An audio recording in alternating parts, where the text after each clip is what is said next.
tignan natin kung authentic o legit itong mga ArtMats na ito for colored pencils na nabili ko sa Lazada. Tignan natin kung okay siya. Mahilig ako maghanap at bumili ng mga bagong art materials na makakatulong sa akin sa aking mga portraits, lalong-lalo na sa mga colored pencil portraits. Kaya ito, bumili ako ng marami, 7 pieces ng Prismacolor colorless blender at saka itong Prismacolor markers na black. Kasi nga, medyo mahal ito sa ibang mga stores. Hindi ko alam kung bakit dito sa nabilang kong store, sa Star 360 store ng Prismacolor sa Lazada, ay sobrang mura niya, lalo na yung blenders, yung colorless blenders. And kung napanood nyo sa ibang mga videos ko na gumagamit ako ng Prismacolor colorless blenders, nagustuhan ko siya compared sa ibang mga blenders kasi hindi siya medyo madali siyang gamitin kumpara sa ibang blenders. Pero dito sa shop nga na nabilang ko, mura lang talaga. And the markers, katulad ditong Prismacolor alcohol based marker na black, kung authentic ito, and I'm sure authentic naman siya, no, ay sobrang mura niya pa rin, ano, kumpara sa mga individual markers na black ng ibang mga brands, ano. So but again, itry pa rin natin, ano, para mapatunayan natin kung okay nga siya.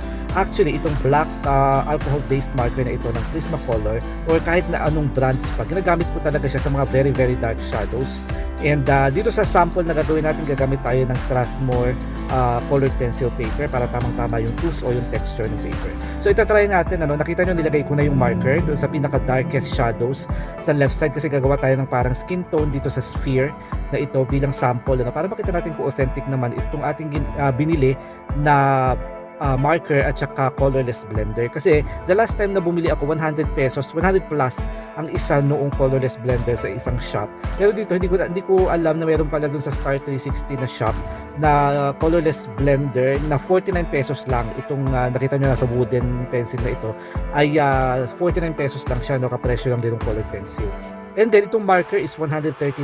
So kung ikukumpara mo siya, no, sa mga other good markers, yung talagang high quality markers katulad ng mga Copic markers o kaya ng Uniposca, ay mura na yung 139 for the black, ano, lalo na kung mapapatunayan natin na authentic siya. So tingnan natin, ano. So ginagamit ko kasi yung marker, kung nagtataka kayo bakit ako gumagamit, ginagamit ko siya even sa skin tone, sa mga damit, sa mga backgrounds na mayroong super black parts na mas madali kasi kaysa black colored pencil yung gagamitin. Katulad dito, imagine niyo itong sphere na ito ay skin tone na yung shadows ay very highly contrasted o sobrang dilim o sobrang dark ng shadow, no, nandito sa left side.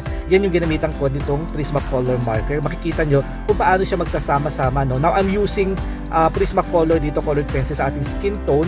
Pinatungan ko ng dark brown at saka ng, para bang ano siya, parang pinagpapatong-patong layering technique din. I go from dark to light. Yung pinaka dark colors ko nga or shadow dito sa left side ay ginamitan natin ng Prismacolor marker. Kung napapansin nyo, mas maganda, mas buo, mas dark talaga yung shadow na ginamitan ko ng marker.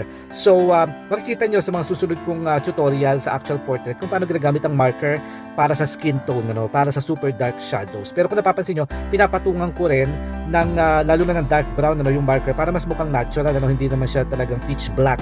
Kasi kung hindi natin papatungan, hindi mukhang natural yung skin tone. So ito, try natin gamitin yung ating Prismacolor colorless blender above do sa nilayer natin na parang skin tone dito sa sphere. Makita natin kung mabe-blend niya ng maganda ang Prismacolor. At kung napapansin nyo, instead of using the white or the flesh to burnish the skin tone, I'm using the blender.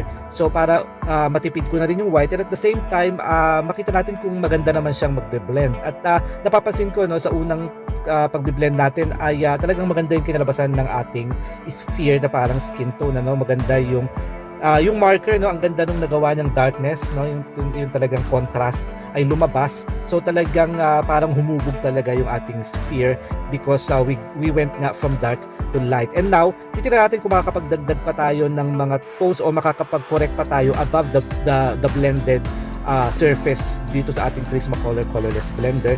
So at napapansin nyo, pwede pa natin i-tone kahit na na-blend na natin siya using the colorless blender. And using the white, lalalabasin natin yung pinaka-highlights niya. So I conclude, nakikita nyo naman siguro yung naging result ng ating Prismacolor marker na black doon sa sobrang dark na shadows. Ang ganda ng nagawa niyang darkness. And yung ating colorless blender na blend niya ng maganda at makinis, smooth at maganda yung coloration, talaga lumabas talaga yung saturation ng ating sphere. Thank you for watching.